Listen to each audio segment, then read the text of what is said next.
네, 우리가 오늘도 가슴에 손을 얹고 함께 선포하고 고백했으면 좋겠습니다. 하나님의 사랑이 우리를 채우십니다. 하나님의 사랑이 우리를 채우십니다. 우리는 그 사랑을 이루어갑니다. 우리는 그 사랑을 이루어갑니다.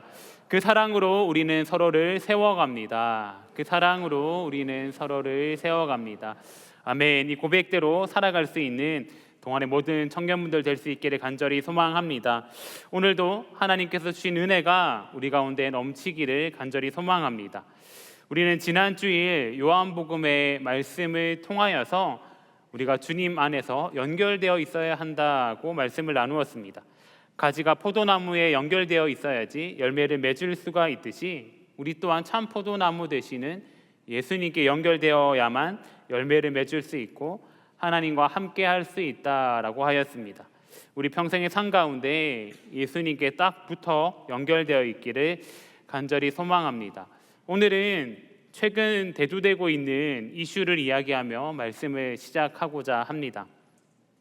키워드가 바로 혼자라는 것인데요. 통계청의 인구 총조사에 따르면 2023년 대한민국의 1인 가구의 비율은 약 35.5%라고 합니다. 이 통계청의 조사가 진행된 이후에 약 2년가량이 지났으니 아무래도 1인 가구의 비율이 그때보다 조금 더 높아졌을 것으로 예상됩니다. 그리고 또 다른 조사에 의하면 우리나라 성인의 절반 가까이가 하루에 한 끼 이상을 나 홀로 식사를 하고 있다라고 응답하기도 하였습니다. 혼자 생활하고 혼자 밥을 먹고 혼자 여행을 가는 시대가 우리 가운데 오게 된 것입니다. 그러다 보니 혼자라는 것이 더 이상 특별해 보이지는 않습니다. 때로는 홀로 무언가를 잘하는 것이 능력처럼 여겨지기도 합니다. 혼자 있는 것이 좋아 보이지만 아이러니하게도 혼자가 계속되다 보면 우리 가운데는 공허함이 생기기도 합니다. 한 정신의학자는 인간의 가장 깊은 고통은 관계의 상실로부터 시작된다라고 이야기하기도 하였습니다. 즉 관계가 끊어질 때 우리가 온전하지 못하다라는 것입니다. 친구와 멀어질 때 또 가족 안에서도 소외감을 느낄 때에 우리는 참 무너지기가 쉽습니다. 그 이유는 우리가 본래 관계 안에서 살아가도록 창조된 존재이기 때문입니다. 그런데 이러한 진리는 우리 신앙의 출발점에 있어서도 마찬가지입니다. 왜냐하면 우리가 믿는 하나님 역시도 관계 안에 계시는 분이시기 때문입니다. 우리가 하나님을 얘기할 때 삼위일체 하나님이다라는 얘기를 참 많이 하는데요. 성부, 성자, 성령 하나님께서는 태초부터 함께 계셨던 분이시고 그분들은 창조 이전부터 함께 서로 사랑하셨습니다. 삼위일체라는 이 단어를 듣기만 해도 머리가 참 아플 수도 있는데요. 저 역시도 이제 신대원 다닐 때 이 삼위일체에 대한 수업을 들을 때 힘들어했던 기억이 있습니다. 그런데 그렇게 힘들어하는 와중에 졸리던 저의 눈을 뜨게 했던 인상 깊은 구절이 한 가지가 있어서 그때 막 필기를 열심히 했고 지금까지도 소중하게 생각하는 문구가 있는데요. 제가 소중하게 생각하는 문구이기 때문에 제가 소중하게 생각하는 여러분들에게도 소개하고자 합니다. 삼위일체 하나님께서 서로 관계를 맺으신다라는 내용인데요. 이런 내용입니다. 하나님은 사랑이시며 이 사랑은 하나님의 자기 밖으로에 나아갑니다. 창조는 삼위일체 하나님의 내적인 충만함이 외적으로 확장된 사건이다. 즉 이 삼위일체 하나님께서 서로 충만하게 관계를 맺으시며 서로 사랑하셨고 그 사랑이 너무나도 충만하고 가득 차서 밖으로 흘러 넘쳐 나온 것이 창조다라는 것입니다. 그 결과로 창조가 나왔고 창조로 우리가 창조되었다면 자연스럽게 우리는 하나님과 관계에 맺을 수 있습니다. 혼자가 키워드인 시대 가운데 살아갈 때에 삼위일체 하나님과 우리가 서로 관계 맺으며 살아갈 수 있다는 것입니다. 특별히 오늘은 초대교회 시절부터 전통적으로 지켜오던 삼위일체 주일입니다. 초대교회에서는 성령 강림 주일 다음 주일을 삼위일체 주일로 지켰습니다. 어떤 의미가 있냐라고 생각해 보았을 때 성령 강림절 때 성령의 충만함을 받았던 그 사도들이 이제 교회 안에 머무는 것이 아니라 밖으로 나아가서 성령 충만함을 전해야 된다라는 것이죠. 그런데 성령 충만함을 가지고 세상 가운데에서 그리스도인으로 살아갈 때에 무엇을 중요하게 기억해야 되느냐 했을 때 삼위일체 하나님을 기억해야 한다라는 것입니다. 하나님께서 어떤 분이신지 바르게 아는 것이 우리가 세상 가운데에서 그리스도인으로 어떻게 살아갈 수 있을까에 대한 정답을 알려주기 때문입니다. 다시 말씀으로 돌아가서 오늘 말씀이 나오는 마태복음 3장은 예수님께서 본격적인 공생의 사역을 시작하기 이전에 세례 요한에게 세례를 받으시는 장면을 기록하고 있습니다. 세례 요한은 광야에서 회개의 세례를 전파하면서 회개하라 천국이 가까워 왔느니라 라고 선포하였습니다. 그리고 말씀에선 이러한 세례 요한이 사람들을 향하여서 주의 길을 준비한다 라고 선포하기도 했다라고 기록하고 있습니다. 마태복음 3장 3절에선 이렇게 기록합니다. 그는 선지자 이사야를 통하여 말씀하신 자라. 일렀으되 광야에 외치는 자의 소리가 있어 이르되 너희는 주의 길을 준비하라 그가 오실 길을 곧게 하라 하였느니라. 아멘. 세례 요한 역시도 주님이 오시기 전에 주님의 길을 준비하는 사람이었습니다. 그런데 이것은 그 옛날 이사야 선지자를 통하여서 이미 예언되었던 것입니다. 그리고 그 주님이 이제 우리 가운데 오신 것입니다. 이어지는 오늘 본문인 예수님께서 세례를 받으시는 이 짧은 장면에서는 삼위일체 하나님께서 어떤 분이신지 잘 나타나고 있습니다. 세례를 받으시는 예수님, 비둘기같이 임하시는 성령님, 그리고 하늘에서 말씀하시는 하나님의 모습이 실제적으로 그려지고 있습니다. 그래서 이 삼위일체라는 것이 단순한 교리의 일부가 아니라 역사 속에서 일하시는 하나님이시다라고 나타내 주는 것이며, 그 하나님께서는 2000여 년 전에 요단강에서뿐만 아니라 오늘 우리 삶 가운데에서도 살아 역사하시는 하나님이십니다. 그렇기에 삼위일체 하나님께서 어떤 분이신지를 함께 나누면서 오늘날 우리 삶에서는 어떻게 하나님께서 역사하시는지에 대해서 나누는 시간이 되기를 간절히 소망합니다. 첫째로 성부 하나님께서는 나를 향한 선한 계획을 가지고 계신 분이십니다. 오늘의 말씀의 마지막 절인 17절인데요. 하나님께서는 예수님께서 세례를 받으시고 올라오시자 하늘로부터 소리를 내시며 이렇게 말씀하십니다. 하늘로부터 소리가 있어 말씀하시되 이는 내 사랑하는 아들이요 내 기뻐하는 자라 하시니라. 아멘. 하나님의 음성 가운데 내 사랑하는 아들과 내 기뻐하는 자, 이 두 가지를 기억했으면 좋겠습니다. 먼저 하나님께서는 내 사랑하는 아들이다 라고 말씀해주고 계십니다. 여기에는 예수님의 정체성이 어떠한지를 잘 드러내고 있습니다. 예수님께서 하나님의 아들 독생자 예수 그리스도라는 것입니다. 동시에 하나님의 이러한 선포가 예수님께서 세례를 받으시는 그 순간에 즉흥적으로 일어난 것이 아니라 오래전부터 하나님께서 많은 선지자들을 통하여서 선포하셨던 말씀임을 기억할 수 있게 합니다. 오래전 다윗의 노래라고 불리던 시편 2편에서 하나님께서 이렇게 말씀하게 하셨습니다. 내가 여호와의 명령을 전하노라. 여호와께서 내게 이르시되 너는 내 아들이라. 오늘 내가 너를 낳았도다. 아멘. 당시 요단강에는 요한의 세례를 받기 위해 몰려든 많은 사람들이 있었을 것입니다. 이렇게 많은 사람들이 모인 자리 가운데에서 공개적으로 예수님께서 어떤 분이신지를 선포하신 것입니다. 하나님의 아들이라는 이 선포에는 예수님께서 하나님이 보내신 아들이다, 하나님께서 이 땅에 보내신 자이다가 잘 드러나고 있습니다. 또 두 번째로 하나님께서는 예수님을 향하여서 내 기뻐하는 자다라고 말씀하십니다. 그런데 이 말씀 역시도 구약 시대의 선지자들을 통하여서 이미 하셨던 말씀입니다. 이사야 42장 1절에선 이렇게 기록합니다.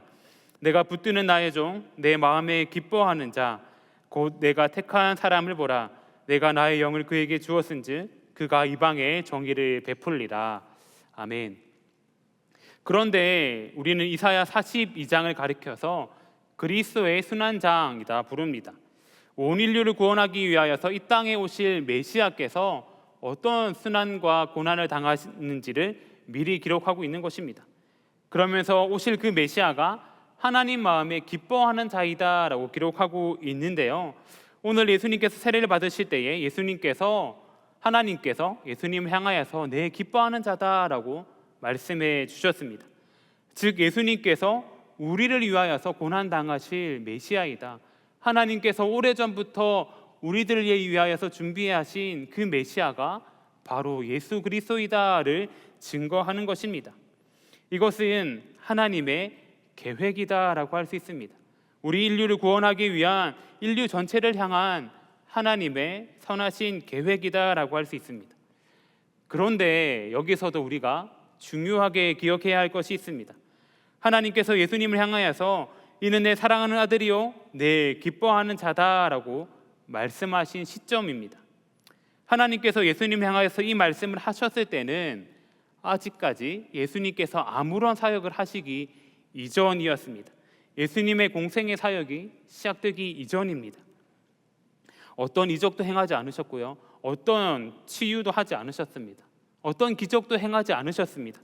그러나 그럼에도 불구하고 그 존재 자체로 하나님의 사랑과 기쁨을 받으셨습니다. 존재 자체로 하나님의 선하신 계획을 들으셨습니다. 이 말씀은 오늘을 살아가는 우리 가운데에도 큰 도전을 주는 것 같습니다. 그러나 우리는 때로는 하나님의 계획하심에 대해서 많은 의심을 하곤 합니다. 그때 어떻게 해야 할까요? 우리가 하나님의 선하신 계획을 믿고 신뢰하며 나아갈 때에 우리가 어떤 태도를 보일 수 있을까요? 하나님의 계획과 관련된 이야기가 있어서 한 가지 소개하고자 합니다. 2주 전에 한 형제님께서 나눠주셨던 내용인데 그 형제님의 동의를 구하고 설교 시간에 소개하고자 합니다. 여러분들께서는 그 점묘법이라는 화법을 알고 계시나요? 우리가 일반적으로 그림을 그릴 때는 선을 사용해서 그림을 그립니다. 그런데 점묘법은 점으로 그림을 그리는 화법으로 프랑스의 화가 조르주 세라가 처음 그린 화법입니다. 점묘법은 일반 그림보다 더 많은 시간이 걸리게 되는데요. 대표적인 작품으로는 아마 여러분들께서도 많이 보신 적이 있으신 일요일 오후 등이 있을 겁니다. 그림이 나와야 되는데 안 나오네요. 네, 이런 그림이 있습니다. 조르주 세라는 이제 작품 하나당 2년이라는 시간이 걸릴 정도로 작품에 많은 시간, 오랜 시간을 걸쳐서 이 작품을 그렸다라고 이야기하고 있습니다. 그 형제님이 고백하기를 우리 인생이 점묘법 화가이신 하나님께서 나라는 하얀 도화지에 하루에 하나 아니면 일주일에 하나씩 점을 찍으면서 나라는 작품을 완성하는 것이 아닐까라는 생각이 들었다고 합니다. 우리가 기쁘고 좋은 일이 있을 때는 하나님께서 밝은색 점을 찍으시고 때로는 우리 가운데 힘들고 우울한 일이 찾아올 때는 어두운 점을 찍으시는 것이 아닐까라는 생각이 들면서 하나님께서 형제님의 마음 가운데 이렇게 말씀하시는 것 같았다고 합니다. 사랑하는 아들아, 너 힘들지? 그런데 그거 검은 점 하나야. 너에게 있어서 지금은 힘든 것밖에 보이지 않지만 그거 점 하나야. 많은 점 중에 그냥 검정점 하나이니 괜찮아. 이렇게요. 우리가 방금 보았던 작품도 다 밝은 점들만 찍혀 있는 것이 아닙니다. 어떤 부분은 어둡고 어떤 부분은 밝고 적당한 균형을 이루면서 아름다운 그림이 그려졌던 것입니다. 그저 그림 하나도 이러한데 더 위대한 화가이신 하나님께서 나라는 그림을 그려 나가실 때 우리라는 그림을 그리신다면 어떻게 그려 나가실까요? 그런데 그 하나님의 그림을 신뢰하기 위해서는 선행되어야 할 것이 하나 있습니다. 바로 God is good이라는 고백입니다. 선하신 하나님께서 나를 향한 계획을 가지고 계시고 나의 삶을 이끌어가고 계신다는 고백을 해야지만 그 하나님의 선하신 계획을 나 또한 온전히 누릴 수 있는 것입니다. 오늘날 청년으로 살아가는 것이 얼마나 힘드십니까? 삶에 지쳐서 내가 왜 이 땅을 살아가야 되나 고민되는 순간들이 종종 찾아오기도 합니다. 내 삶이 마치 검은 점처럼 여겨지기도 하는 것이 사실입니다. 그러나 오늘 말씀을 기억하길 소망합니다. 하나님께서는 예수님께 말씀하셨듯이 우리를 향하여서 말씀하고 계십니다. 너는 내 사랑하는 아들이요 내 기뻐하는 자다. 너는 내 사랑하는 딸이요 내 기뻐하는 자다. 너를 향한 나의 선하신 계획이 있단다. 이렇게요. 하나님의 이 말씀은 우리의 존재를 새롭게 깨우는 말씀입니다. 하나님께서 우리를 향하여서 하시는 말씀입니다. 오늘날 우리 또한 내가 무언가를 해야지만 하나님의 사랑을 받을 것 같고 내가 무언가를 성취해야지만 하나님의 계획 아래에 있다고 생각할 수 있는데 결코 그렇지 않다라는 것입니다. 하나님께서는 지금 내 삶에 찾아오셔서 우리를 있는 그대로 사랑하신다고 말씀하시며 내가 너를 향한 선한 계획이 있다라고 말씀하시는 하나님이십니다. 그 하나님의 음성 가운데 귀 기울일 수 있기를 간절히 소망합니다. 아멘. 둘째로 성자 예수님께서는 나의 자리에 찾아오시는 분이십니다. 우리 마태복음 3장 13절의 말씀을 함께 한 목소리로 봉독하겠습니다. 시작. 이때에 예수께서 갈릴리로부터 아멘. 예수님께서는 요한에게 나와서 세례를 받으셨습니다. 그렇다면 우리가 세례가 어떤 것인지 알아볼 필요가 있는데요. 유대인들은 율법에 따라 부정하게 된 자신의 몸을 씻기 위하여서 물로 씻는 정결례라는 것을 자주 행하였습니다. 예를 들면 시체를 접촉하였다라든지 부정한 동물을 만졌다라든지 할 때마다 성전에 들어가기 전에 자신의 몸을 정결한 물로 깨끗하게 씻는 행위를 하였습니다. 이러한 의식은 하나님 앞에 나아가기 전에 자신을 거룩하게 한다는 행위였습니다. 그런데 이 행위는 자신의 몸이 부정하게 됐을 때마다 계속해서 반복적으로 요구되었던 것이기 때문에 오늘날 이야기하는 세례와는 또 다른 의미가 있습니다. 예수님 당시에 유대인들은 이방인들이 유대인으로 개종할 때에 세례를 받도록 요구하였습니다. 이것은 단순히 몸을 씻는 행위가 아니라 이방인으로서의 정체성을 벗어버리고 하나님의 백성으로 돌아오라는 결단을 일러준 것입니다. 나는 더 이상 이방인이 아니며 하나님의 언약 백성이다를 고백하게 했던 행위였습니다. 그렇다면 자연적으로 유대인들은 이미 하나님의 백성이라 여겨졌기 때문에 세례를 받을 필요가 없었습니다. 이미 자신들은 하나님의 선택을 받은 언약 백성이라는 생각이 강하였기 때문입니다. 그런데 세례 요한은 오히려 유대인들을 향하여서 너희가 회개의 세례를 받아야 된다라고 요구하였습니다.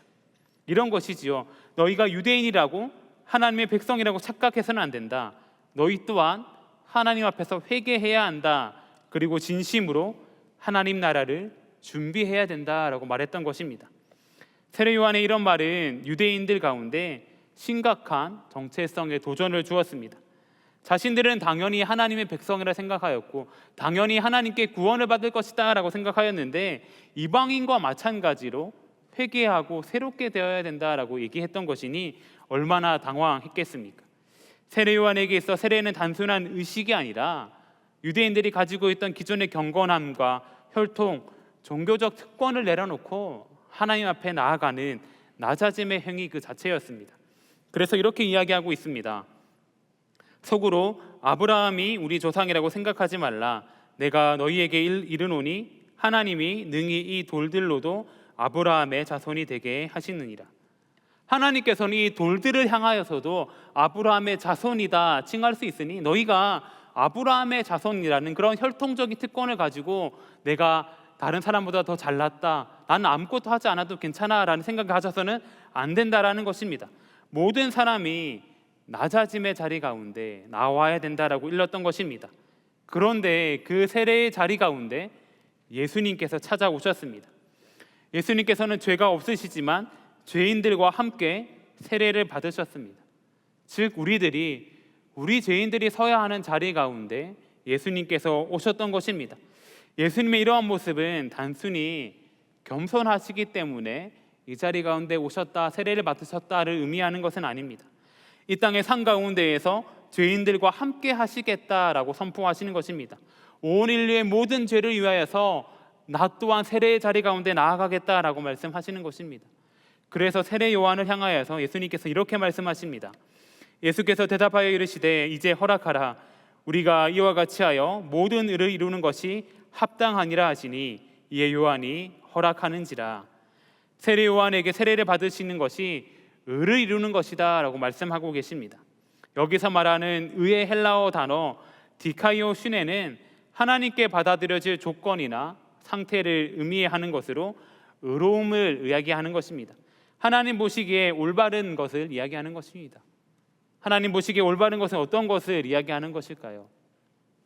온 인류를 구원하기 위해 하나님의 놀라운 계획 가운데 예수님께서 동참하시는 것을 이야기하는 것입니다. 이 일을 위하여서 아무런 죄 없으신 예수님께서 낮고 낮은 우리 삶의 자리 가운데 찾아오신 것을 이야기하는 것입니다. 우리가 예수님을 생각할 때에 예수님께서는 너무 거룩하신 분이셔서 저기 저 멀리 계시는 분이라고 생각할 수도 있는데 그렇지 않다라는 것입니다. 우리의 고통 가운데 무관심해한 분이 아니라 우리의 고통 한가운데에 찾아오셔서 그 중심 가운데 예수 그리스도 자신을 던져내시며 고통 가운데 함께 하시는 분이 예수님이시다라고 말씀하고 있는 것입니다. 나를 위하여서, 우리를 위하여서 이 낮고 낮은 땅 가운데 오신 분이 예수님이십니다. 2000년 전 예수님께서는 우리를 위해 이 땅 가운데 오셨습니다. 그리고 그것으로 그치는 것이 아니라 지금 내 삶 가운데 나를 향하여서 오고 계십니다. 혹여 지금 힘든 삶을 살아가고 계신 분들이 계십니까?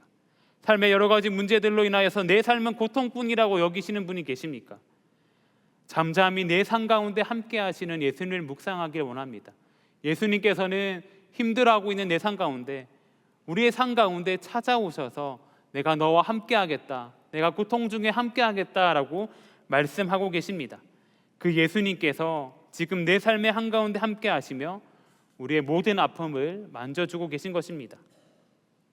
세 번째로 성령 하나님께서는 지금도 나를 변화시키시는 분이십니다. 우리 마태복음 3장 16절의 말씀을 함께 한 목소리로 봉독하겠습니다. 시작. 예수께서 세례를 받으시고 곧 물에서 올라오실 때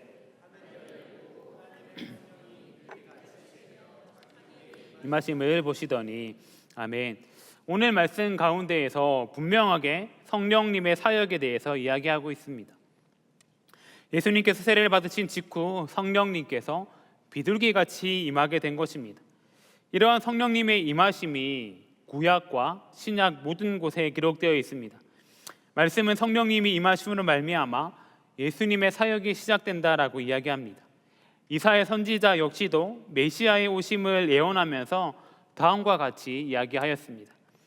주 여호와 영이 내게 내리셨으니 이는 여호와께서 내게 기름을 부으사 가난한 자에게 아름다운 소식을 전하게 하려 하심이라 라고 기록을 하였습니다. 그리고 이사야 선지자의 예언을 예수님께서 이어받으셔서 예수님께 나온 무리들을 향하여서 첫 설교를 하실 때 이렇게 말씀하십니다. 주의 성령이 내게 임하셨으니 이는 가난한 자에게 복음을 전하게 하시려고 내게 기름을 부으시고. 즉 이사야도 또 예수님께서도 그 사역을 시작하기 전에 성령님께서 예수님 가운데 임하신다라고 기록하고 있습니다. 이어지는 말씀에선 이렇게 성령의 임재를 받으신 예수님께서 어떤 사역을 하시는지 기록하고 있습니다. 누가복음 4장 18절에서 19절 말씀인데요. 나를 보내사 포로된 자에게 자유를, 눈먼 자에게 다시 보게 함을 전파하며 눌린 자를 자유롭게 하고 주의 은혜의 해를 전파하게 하려 하심이라 하였더라. 아멘. 우리가 성령님이라고 한다면 어떻게 생각을 주로 하시나요? 제가 이렇게 여쭤보니 막 신비한 능력을 주시는 분, 이 정도로 우리가 성령님을 추상적인 분이시다라고 생각하기 쉬운데 실제 성령님께서는 그런 분이 아니심을 말씀을 통해 나타내고 계십니다. 예수님의 구체적인 사역 가운데 함께 하시는 분이심이 나타나는 것입니다. 예수님께서 포로된 자를 자유롭게 하고 눈먼 자를 다시 보게 하고 눌린 자를 자유롭게 할 때에 이런 구체적인 사역 가운데 성령님께서 함께 하신다는 것입니다. 그리고 예수님께서 성령님과 함께한 이 구체적인 사역들을 통하여서 많은 사람들이 변화되고 새롭게 되었다는 것을 우리는 말씀을 통해 알고 있습니다. 우리는 또한 예수님께서 이 땅을 떠나시면서 제자들을 향하여서 그리고 우리를 향하여서 하신 말씀을 기억하고 있습니다. 어떻게 말씀하셨나요? 이 말씀을 하시고 그들을 향하서 숨을 내쉬며 이르시되 성령을 받으라 라고 말씀하셨습니다. 우리가 이 땅을 살아갈 때에 예수님께서 남기신 사역을 감당하며 나아갈 때에 성령님의 사역이 너무나도 중요하기 때문에 예수님께서는 이 땅을 떠나시는 가운데에도 우리를 향하여서 성령을 받으라 라고 말씀하셨습니다. 그렇게 우리가 성령님과 함께 할 때에 예수님께서 하셨던 모든 사역이 단순하게 2000년 전에 일어났던 일들이 아니라 오늘 내 삶에도 영향을 미치는 일이다를 기억할 수 있습니다. 그래서 어떤 학자는 이렇게 이야기하기도 하였습니다. 성령님은 그리스도의 사역을 지금 여기 내 삶 속으로 현재화하시는 분이시다. 즉 성령님께서 함께 하실 때에 예수님의 사역이 지금 내 삶 가운데 임한다는 것입니다. 성령님을 통하여서 예수님의 사역이 내 삶 가운데 임한다면 어떤 일들이 일어날까요? 말씀에서 기록하고 있는 것처럼 포로된 자에게 자유가 일어나고 눈먼 자에게 다시 보게 됨이 일어나고 눌린 자에게 자유함이 일어나는 변화가 2000년 전만 아니라 지금 내 삶 가운데에서도 일어난다. 성령님을 통하여서 우리의 삶이 변화된다라는 것을 알 수 있습니다. 이처럼 성령님께서는 우리 삶에 변화를 주시는 분이십니다. 여전히 우리 삶을 돌아볼 때에 변해야 될 부분들이 있습니까? 나의 죄악된 모습들, 다른 사람들에게 도저히 이야기하지 못할 부끄러운 모습들이 있습니까? 우리의 삶을 변화시키시는 성령님께 우리의 삶을 온전히 맡길 수 있길 소망합니다. 우리의 삶을 성령님께 맡겨드릴 때 성령님께서 우리의 삶을 변화시키시며 우리의 삶을 빚어 가실 것입니다. 이제 말씀을 맺고자 합니다. 오늘은 삼위일체 주일을 맞이하여서 삼위일체 하나님께서 어떤 분이신지에 대해서 나누었습니다. 조금 어려울 수도 있기에 다시 한번 정리하고자 합니다. 삼위일체 하나님께서는 교리책 가운데 계신 개념이 아니라 우리 삶 가운데 함께 하시는 분이십니다. 성부 하나님께서는 우리를 향한 선하신 계획을 가지고 계시며 우리를 사랑하시는 분이시고요. 성자 예수님께서는 우리의 삶의 자리까지 내려오셔서 우리와 함께 하시는 분이시며 성령 하나님께서는 지금도 우리와 함께 하시며 우리의 삶을 변화시켜 주시는 분이십니다. 즉 삼위일체 하나님께서는 저기 저 멀리 계신 분이 아니라 우리가 살아가는 현실 가운데 지금 내 삶 가운데 함께 하시는 살아계시는 하나님이십니다. 그렇기에 오늘이라는 삶을 살아갈 때에 내 삶 가운데에서 함께 하시는 그 삼위일체 하나님을 신뢰할 수 있기를 간절히 소망합니다. 하나님의 계획과 사랑이 의심될 때가 있으신가요? 하나님께서는 오늘도 우리를 향한 계획을 가지고 계시며 너는 내 사랑하는 아들이다, 너는 내 사랑하는 딸이다, 내가 너를 기뻐한다 라고 말씀하여 주고 계십니다. 그 사랑을 힘입어 오늘 하루를 살아갈 수 있기를 소망합니다. 혹여 힘든 삶을 살아가고 계신 분들이 계십니까? 오늘도 예수님께서는 내 삶에 찾아오시며 너와 함께 하겠다라고 말씀하고 계십니다. 예수님께서 우리 삶 가운데 어떤 일을 하시는지 궁금하신가요? 성령님께서 여러분의 삶 가운데 함께 하셔서 여러분들의 삶을 변화시키시며 예수님께서 어떤 사역들을 행하시는지 구체적으로 알려주시며 우리의 삶을 변화시켜 주고 계십니다. 사랑하는 동안의 청년 여러분, 삼위일체 하나님께서는 단순한 믿음의 대상을 뛰어넘어서 지금 내 삶에 함께하고 계시는 살아계신 하나님이십니다. 이번 한 주를 살아가는 동안 이 삼위일체 하나님을 기억하면서 하나님의 사랑을 받는 자로 하나님과 함께하는 삶을 살아가며 성령님으로 말미암아 변화된 삶을 살아갈 수 있기를 간절히 소망합니다. 아멘. 함께 기도하겠습니다. 참 좋으신 하나님, 오늘도 말씀을 통해 우리 가운데 하나님을 나타내어 주시니 참으로 감사를 드립니다. 하나님의 사랑이 나를 부르고 예수님의 은혜가 나를 안아주시며 성령님의 능력이 날마다 우리의 삶을 변화시켜 주시니 감사를 드립니다. 오늘도 우리가 주님의 사랑받는 자임을 기억하게 하여 주시고 낮은 자리로 찾아오시는 예수님과 함께함을 경험케 하여 주시며 내 삶의 모든 부분들을 성령님께 맡기며 변화된 삶을 살아갈 수 있게 하여 주시옵소서. 예수 그리스도 이름으로 기도드리옵나이다. 아멘.